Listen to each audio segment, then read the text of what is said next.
So when we last left off, I had just been told that I was way too fat for an 18-year-old, and I was almost type 2 diabetic. I almost had hypertension. I was right on the cusp of both those things, and I was told that I needed to change.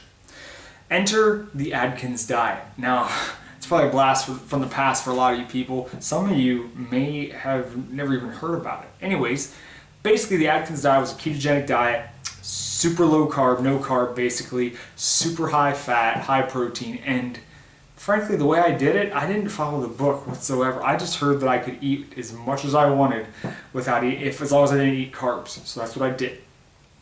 The first thing I did, obviously, was cut out soda. Soda was my main source of carbohydrate, so it was easy to cut that out. I dropped soda out of my diet. I must have lost 20 pounds in a couple weeks. It was crazy. Between the sugar, the sodium bloat, and all that, it was just, the weight started falling off. And around this time, my diet was pretty terrible, but it was a means to an end, okay? I would wake up, I would eat an Atkins protein bar, which were absolutely fucking terrible.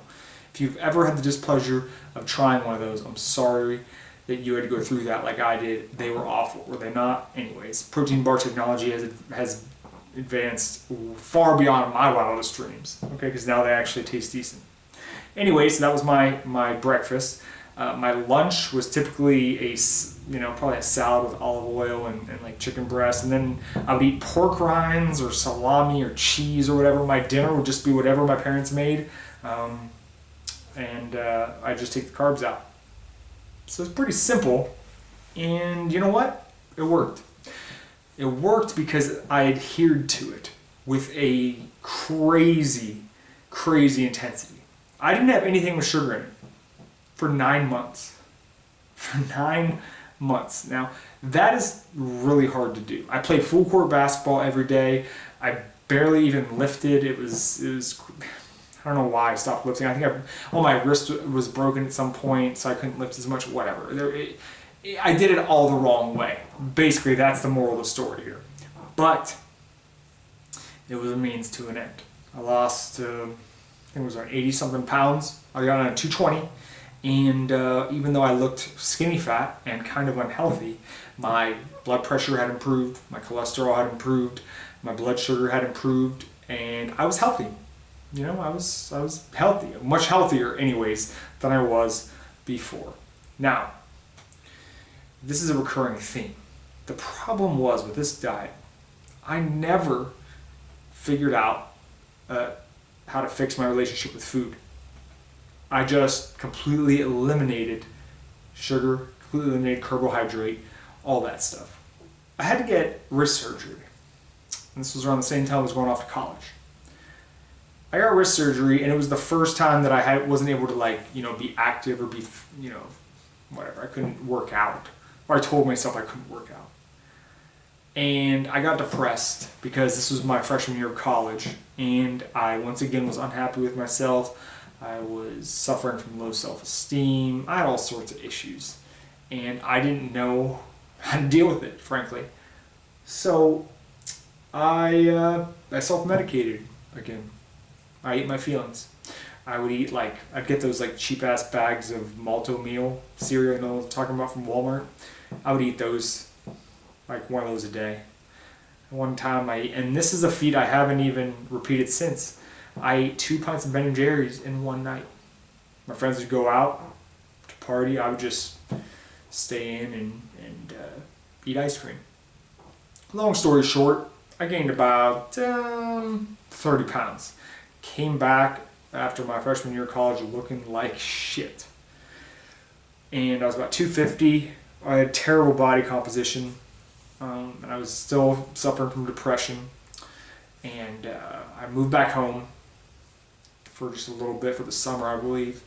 And I did Body for Life, which is a really cool program invented by Bill Phillips, I believe.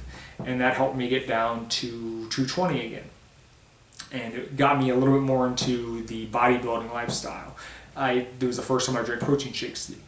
Once again, I'm going to be dating myself, but I had the Metrics protein shakes. If you remember those, year old. They were terrible. I mean, they had the consistency of mud. It was awful, awful shit. If you never had to suffer through those, count yourself blessed. Okay, because once again, just like protein bars, technology has done the protein shake well. And that was the when 6 meals a day had started to become popular, and I started to buy into that bullshit, and I did all that, and so it worked. It worked. I went back to school, and it was good for a while. So I was in college at the time, and I would have these days. I was staying by myself.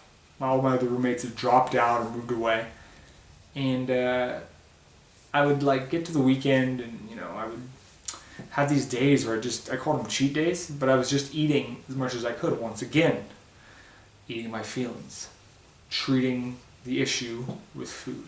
I would eat whole packages of Oreos and make myself sick on Taco Bell. And I didn't think anything of it. I was just, whatever. I'm just having a cheat day. I earned it, And I didn't really gain that much weight. I managed to maintain my weight because I was being pretty active at the time. I certainly didn't look good, but I was around 220-ish. And so I got back from school, and I started professional wrestling. Started training for professional wrestling. And around the same time, I met what would, at the time, turn into my longest relationship. I met a girlfriend. She was not into fitness whatsoever, and we ate our faces off together. And before you know it, I was up to I got up to almost 270 again from 220. It was crazy. Between even though I was wrestling, I guess I was a heavyweight guy, so it was encouraged to be, a bigger dude. And you know how it is in your relationships, you get relaxed and you just gain weight like it's going out of style.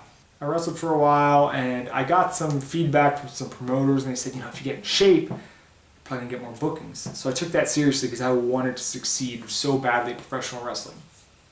So I dropped down to 205 doing a super brotastic diet. It was crazy. I mean, chicken, brown rice, oatmeal, that was it. Oh, sweet potato. Don't forget sweet potato. I got in pretty good shape.